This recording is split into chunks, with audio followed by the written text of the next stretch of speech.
In this video, I'll show you how to refund a purchase on Fortnite. So first I'm going to make a purchase just to give an example.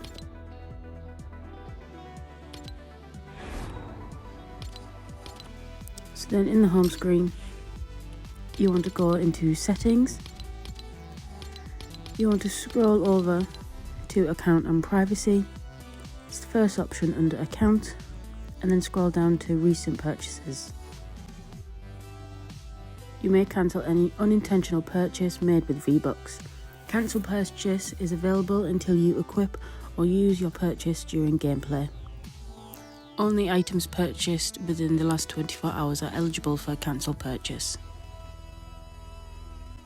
Returning purchases.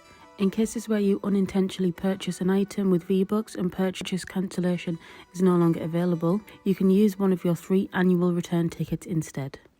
You'll receive 1 additional return ticket every 12 months. Only items purchased within the last 30 days are eligible for returns. Consumable items such as the Battle Pass levels or llamas are not returnable.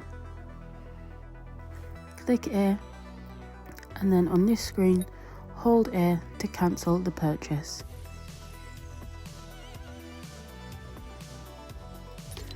And there you can see my V-Bucks have been returned to me.